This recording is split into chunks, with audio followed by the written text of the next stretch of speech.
Kita lanjutkan hari ini akan kita bahas makna Islam.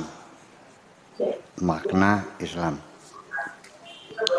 Saya sampai sekarang masih belum puas ya dengan definisi Islam. Banyak saya baca kitab Islam itu apa? Apakah agama, apakah ideologi atau pemikiran, substansinya apa? Ya, sebab di Al-Quran sendiri nggak pernah dipanggil ke orang Islam itu.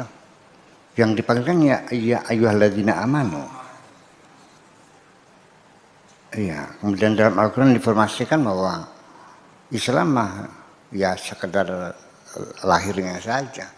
Ada orang Arab datang pada kanjeng Nabi mengatakan kami telah beriman. Enggak, jangan beriman, bilang berislam.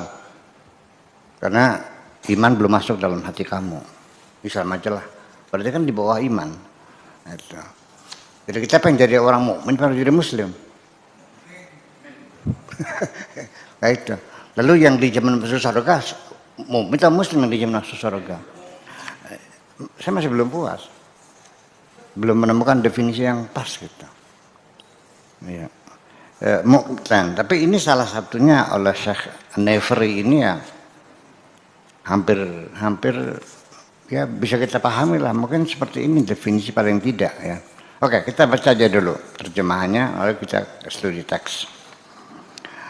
Makna Islam, Tuhan berkata kepada hambanya,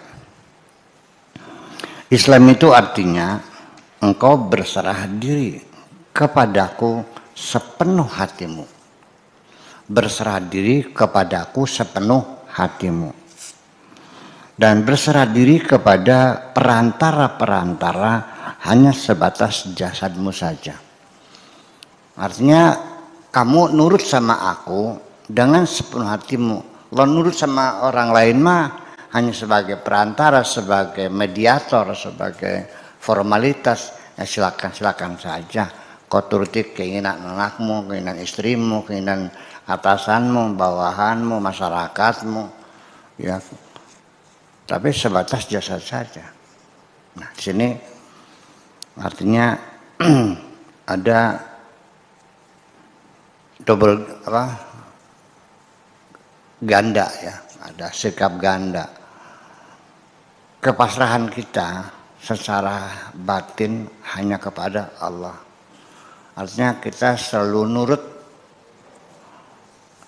kepada Allah, melaksanakan segala perintah dan larangannya sepenuh hati kita.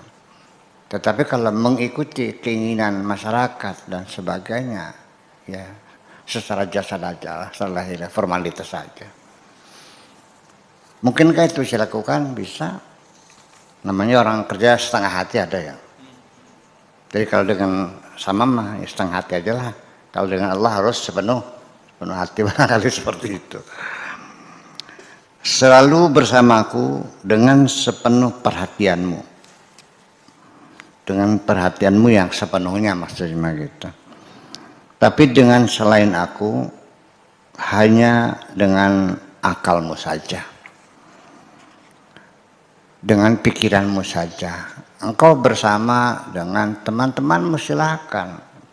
Ya, dengan logikamu. Engkau merasakan bersama teman-teman.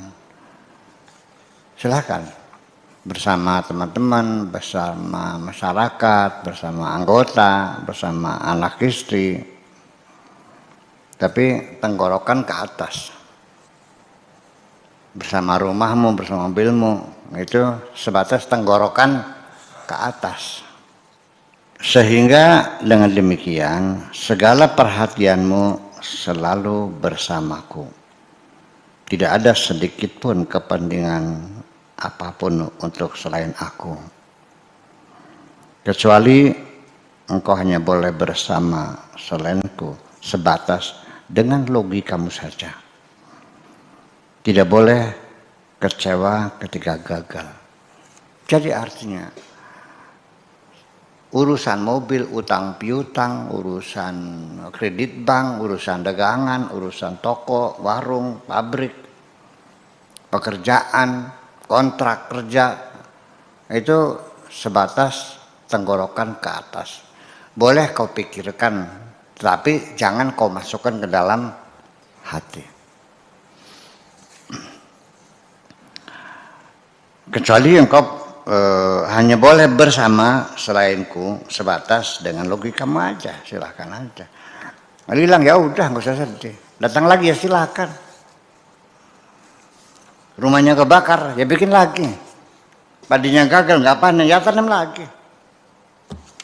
Selagi tenggorokan ke atas dalam logika tidak akan menimbulkan kesedihan. Tapi kalau sudah masuk hati sedih. Itu. Ini bedanya. Mobil iya, bagus iya, dirawat iya, diawet-awet iya silakan. Begitu kena silakan rusak, tabrakan rusak, terbakar, ya udah. Ketika mobil itu masuk ke dalam hati, begitu tabrakan, hancur, ya sedih kita. Gitu, itu maksudnya. Tidak boleh kecewa ketika gagal. Tidak perlu bersukaria ketika berhasil. Itu orang Islam. Itu orang Islam. Apapun yang hilang ya udah nggak usah kecewa. Dapat rezeki yang usah senang sama aja kesiap. Setiap engkau mendapatkan rezeki, engkau harus siap-siap kecewa kehilangan. Dapat istri senang enggak? Tunggu saatnya, engkau akan kehilangan istri kok. Kapan-kapan akan meninggalkan kamu, atau kamu yang meninggalkan dia. Tidak ada kebersamaan dunia seumur hidup. Kita pasti akan berpisah, dan di penghujung kita hanya dengan bersama Allah aja kok. Suka tidak suka, ya. Secara sukarela atau terpaksa, silakan aja. Dan nanti di akhirat kita tidak bisa mengandalkan siapapun. Ya, kita hanya membawa amal perbuatan kita kok. Jadi tidak boleh kecewa ketika tidak berhasil atau gagal. Tapi juga tidak perlu bersukaria ketika berhasil. Jangan marah ketika ada orang lain yang menyakiti hatimu, menjahati hatimu. Jangan bergembira dengan keberhasilanmu. Bisa enggak kamu disakiti nggak marah? Dihina, dicaci maki, bisa nggak marah? Nah, ketika engkau sudah paham maknanya Islam, kamu nggak marah. Kalau masih marah berarti belum paham. Islam ini jadi kayaknya seperti kontrak ya dengan Tuhan tuh, bahwa aku adalah hambamu dan engkau adalah majikanku. Apapun yang aku kerjakan semuanya untukmu. Dan aku tidak pernah minta upah kepada siapapun kecuali kepadamu. Ketika aku menghadapi kesulitan, aku hanya minta petunjuk kepadamu. Aku hanya mengharapkan petunjukmu. Jadi apapun yang terjadi adalah atas kehendakmu.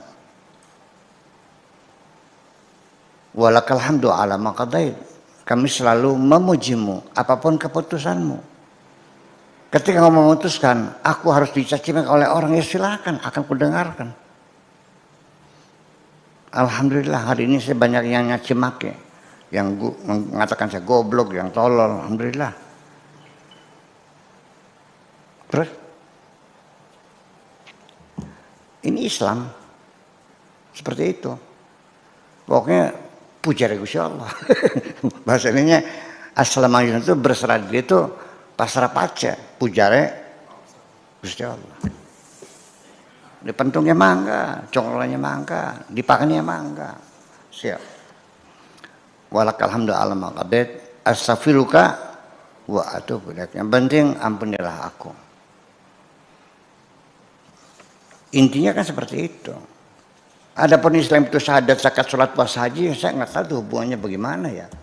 Itu kan Nabi satu ketika didatangi seorang laki-laki berjubah putih, bersih, tanpa ada bekas debu-debu perjalanan jauh, masih bersih, langsung duduk lututnya nempel ke lutut Kanjeng Nabi, lalu tangannya memegang pahanya, lalu bertanya mal imanu, mal islamu, mal ihsanu.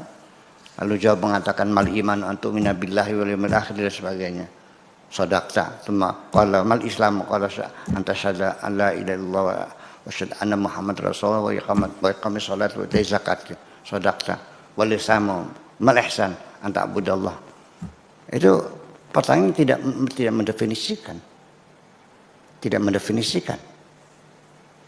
Itu mah rukun jadinya. Nah, itu hadis itulah yang lalu dikokohkan oleh Daulah Abbasiyah, bunyal Islamu ala khamsin. Islam dibangun atas 5 tiang. Atas 5 perkara. Itu syahadat, zakat, salat, puasa, ini 5. Syahadat, zakat, salat, puasa, haji, 5 ini Islam. Islam siapa? Nggak didefinisikan. Di banyak di kitab-kitab fikih ya. Islam, taslim, istislam, berserah diri, nurut, patuh, setia, sekitar itu maknanya. Itu.